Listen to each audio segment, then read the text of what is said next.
इतिहास में ना कुछ पल ऐसे होते हैं जहां शब्द हथियारों से भी ज्यादा गहरे घाव कर जाते हैं। तो आज हम एक ऐसे ही जबरदस्त संवाद की गहराई में उतरेंगे। ये संवाद है राम, लक्ष्मण और परशुराम के बीच का। एक ऐसा टकराव जिसने विनम्रता, क्रोध और तर्क की सीमाओं को आप समझिए हमेशा के लिए तय कर दिया। तो चलिए इस शब्दों के युद्ध को परत दर परत खोलते हैं। तो सवाल ये उठता है कि जब एक तरफ ऐसा दिव्य क्रोध हो जो सब कुछ भस्म कर सकता है और दूसरी तरफ हो ऐसी निडरता और हाजिर जवाबी, तो फिर जीत किसकी होती है? एक तरफ है तपस्या से पैदा हुआ अहंकार और दूसरी तरफ है मर्यादा में बंधी हुई बुद्धि। और यही वो टक्कर है जो इस पूरी कहानी का केंद्र है। हर बड़ी कहानी की तरह इस कहानी की शुरुआत भी एक बहुत बड़ी घटना से होती है, और यहां वो घटना थी एक पवित्र धनुष का टूटना। देखिए, ये कोई मामूली धनुष नहीं था। ये था भगवान शिव का दिव्य त्रिपुर धनु। जैसा कि स्रोत में लिखा है, धनु ही सम त्रिपुर धनु, विदित सकल संसार। मतलब इसकी दिव्य शक्ति के बारे में पूरी दुनिया जानती थी। तो इसका टूटना सिर्फ एक चीज का टूटना नहीं था, बल्कि ये एक पवित्रता का अपमान माना गया। अब इस तनाव भरे माहौल में राम सामने आते हैं और उनके शब्द सुनिए जरा। नाथ संबंधुनु भंजनिहारा, होई ही केउ एक दास तुम्हारा। वो कहते हैं, हे नाथ, इस धनुष को तोड़ने वाला आपका ही कोई दास होगा। उनकी विनम्रता देखिए, वो कोई झगड़ा नहीं चाहते, वो शांति चाहते हैं।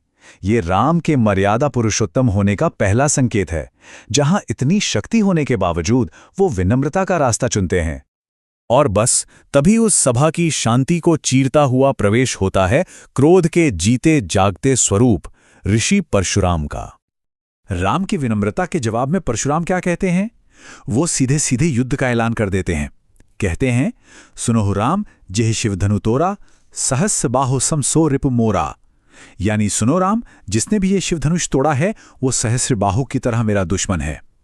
एक तरफ शांति का प्रस्ताव था और दूसरी तरफ युद्ध की सीधी घोषणा। बस यहीं से उस महाटकराव की नींव पड़ जाती है। उनका गुस्सा इतना ज्यादा है कि वो एक अल्टीमेटम दे देते हैं, सो बिलगाओ बिहाई समाजा, न तमारे जय हिंद सब राजा। मतलब जो भी दोषी है वो इस सभा से अलग हो जाए, नहीं तो यहां जितने भी राजा बैठे हैं सब मारे जाएंगे। उनका गुस्सा किसी एक पर नहीं बल्कि सब पर बरसने के लिए तैयार था। जहां बड़े बड़े राजा और योद्धा परशुराम के गुस्से से कांप रहे थे, वहीं एक युवा राजकुमार आगे आता है, लेकिन डरकर नहीं, बल्कि एक तीखे व्यंग्य और चुनौती के साथ। लक्ष्मण मुस्कुराते हुए परशुराम के क्रोध पर ही सवाल खड़ा कर देते हैं। बहु धनु ही तोरी लड़काई, कबहू न असीरिस कीनी गोसाई। वो कहते हैं, बचपन में तो हमने ऐसी कितनी ही छोटी मोटी धनुष तोड़ दी, पर तब तो आपने कभी ऐसा गुस्सा नहीं किया। इस एक धनुष से इतना लगाव क्यों? ये कोई सवाल नहीं था, ये तो सीधा परशुराम के अहंकार पर एक तीखा तंज था। और लक्ष्मण का ये व्यंग आग में घी का काम करता है। परशुराम गुस्से से भड़क उठते हैं। रे नृप बालक काल बस, बोलत तो ही न संभारा। मतलब, अरे मृत्यु के वश में आए राजकुमार, तुझे बोलते हुए शर्म नहीं आती? लक्ष्मण की यह हिम्मत परशुराम के लिए बर्दाश्त से बाहर थी। वो हैरान थे कि कोई राजकुमार उनसे ऐसे बात करने की जुर्रत भी कैसे कर सकता है। पर लक्ष्मण पीछे नहीं हटते। वो मुस्कुराते हुए अपना तर्क रखते हैं कि राम ने तो इस पुराने धनुष को सिर्फ छुआ था और वो अपने आप टूट गया। का क्षति लाभू जून धनु तोरे। मतलब, इसके टूटने में भला क्या नुकसान और क्या फायदा? यहां लक्ष्मण बड़ी ही चतुराई से क्रोध का जवाब तर्क से दे रहे थे। अब जब परशुराम को लगता है कि लक्ष्मण का तर्क उन पर भारी पड़ रहा है, तो वो शब्दों से नहीं बल्कि अपने अतीत के खौफ से उन्हें डराने की कोशिश करते हैं। वो अपनी पहचान बताते हैं कि वो बाल ब्रह्मचारी और महाक्रोधी हैं, कि उन्होंने कई बार इस धरती से क्षत्रियों का नाश किया है। उन्होंने सहस्त्रबाहु की 1000 भुजाओं को काट डाला था और उनके हाथ में भगवान शिव का दिया हुआ ये भयानक फरसा है। यही उनकी शक्ति और अहंकार का स्रोत था। और अपने गुस्से के सबसे ऊंचे शिखर पर वो एक भयानक बात कहते हैं, गर्भनी के अर्भक दलन परसुमोर अतिघोर। यानी मेरा ये फरसा इतना खौफनाक है कि इसके डर से दुश्मनों की पत्नियों के गर्भ में पल रहे बच्चे भी गिर जाते हैं। ये उनकी क्रूरता की हद को दिखाता है। लेकिन लक्ष्मण पर इन धमकियों का कोई असर नहीं होता। वो पलटकर जवाब देते हैं, यहां कुम्हड़ बतिया को नाही जे तर्जनी देखी मर जाएही। यहाँ कोई कुम्हड़े का छोटा सा कमजोर फल नहीं है जो आपकी उंगली दिखाने से ही मुरझा जाएगा। और फिर वो मजाक उड़ाते हुए कहते हैं, चाहत उड़ावन फूकी पहाड़ू, आप तो मुझे ऐसे डरा रहे हैं जैसे फूंक मारकर पहाड़ उड़ा देंगे। लक्ष्मण ने उनकी सारी धमकियों को हवा में उड़ा दिया। तो चलिए अब इस जुबानी जंग के जो मुख्य हथियार थे, यानी जो तर्क थे, उन्हें आमने सामने रखकर देखते हैं। यहां दोनों के तर्कों में जमीन आसमान का फर्क दिखता है। एक तरफ परशुराम हैं जो बार बार अपने कुल, अपने फरसे और अपनी ताकत का घमंड दिखा रहे हैं, तो दूसरी तरफ लक्ष्मण है जो हर बार उनके घमंड को अपने तर्क और विवेक से काट रहे हैं।